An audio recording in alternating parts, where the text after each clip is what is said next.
मित्रों, जैसा कि आप सभी को पता है कि युगों के चक्र में अभी कलयुग का काल है। वर्तमान में फैली महामारी से आपको भी कलयुग की दस्तक मिल चुकी होगी। लाखों की तादाद में जहां लोगों ने अपनी आंखों के सामने अपने करीबी को खो दिया है, निश्चित ही उन सब के मन में ये ख्याल आया होगा कि आखिर इस काल का अंत कब होगा और इसके बाद कौन सा युग आएगा।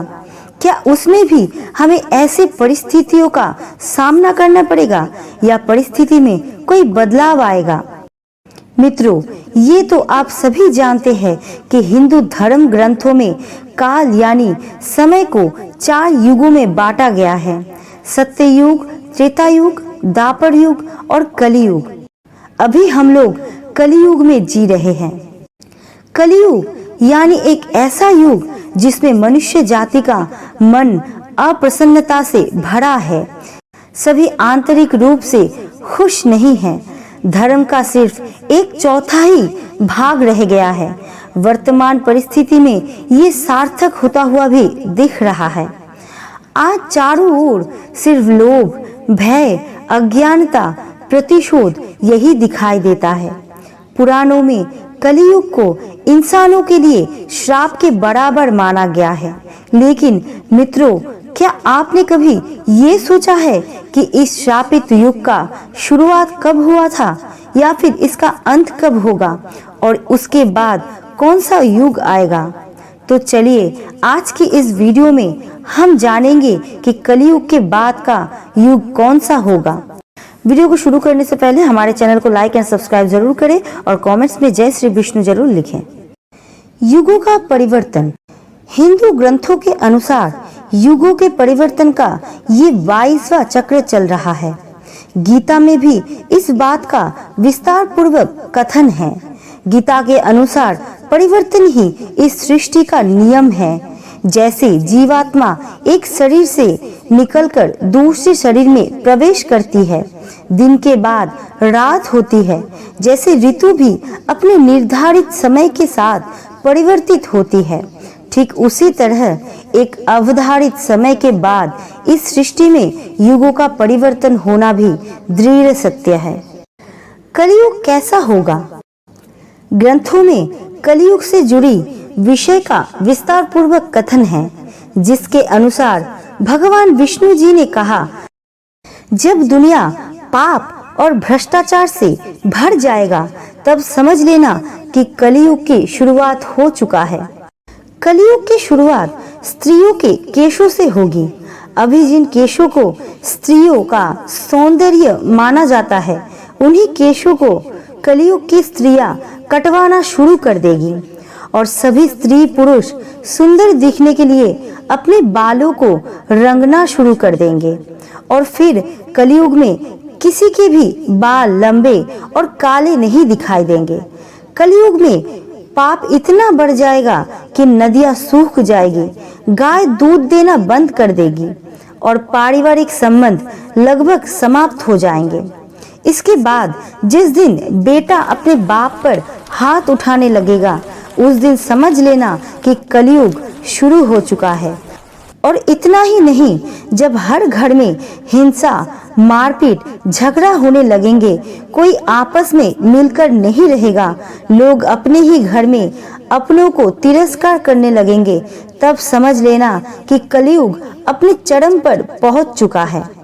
उसके बाद जब कलियुग हम सब पर हावी हो जाएगा, तब ब्रह्मा, विष्णु, महेश्वर तीनों एक हो जाएंगे और फिर से तीनों मिलकर इस युग का अंत कर देंगे और एक नए युग की शुरुआत होगी, जहां सब कुछ फिर से सत्य होगा।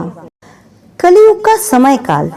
हिंदू धर्म ग्रंथों के अनुसार कलियुग का समय 4,32,000 साल लंबा बताया गया है और कलियुग का अभी प्रथम चरण ही चल रहा है, क्योंकि पुराणों में स्पष्ट रूप से विस्तार पूर्वक कथन है कि कलियुग का शुरुआत 3102 ईर्षा पूर्व ही हो गया था, जिसका अर्थ ये हुआ कि अभी सिर्फ कलियुग के 5123 साल ही बीते हैं और अभी भी 4,26,878 साल बाकी है। आपको बता दें कि सत्ययुग में इंसान की आयु 4,000 साल से 10,000 साल तक हुआ करती थी, लेकिन जैसे जैसे पाप बढ़ता गया लोगों की आयु कम होती गई और वर्तमान युग में लोगों की आयु लगभग 100 वर्ष की रह गई है। लेकिन कलयुग का अंत कैसा होगा, इसका वर्णन हमें ब्रह्म पुराण में मिलता है। कलयुग का अंत। ब्रह्म पुराण के अनुसार कलयुग के अंत में मनुष्य की आयु सिर्फ 12 वर्ष की रह जाएगी। इस दौरान लोगों में द्वेष और दुर्भावना बढ़ेगी। कलयुग की उम्र जैसे जैसे बढ़ती जाएगी वैसे वैसे नदियां सूख जाएगी। बेईमानी और अन्याय से धन कमाने वाले लोग बढ़ेंगे।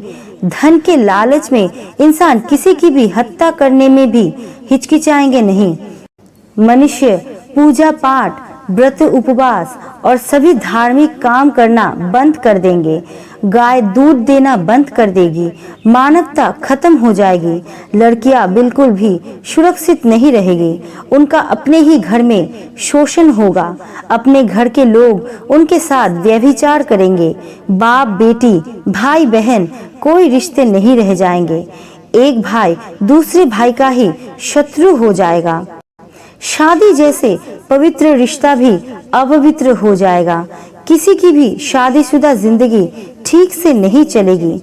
पति पत्नी एक दूसरे से झगड़ा करेंगे, बेवफाई करेंगे।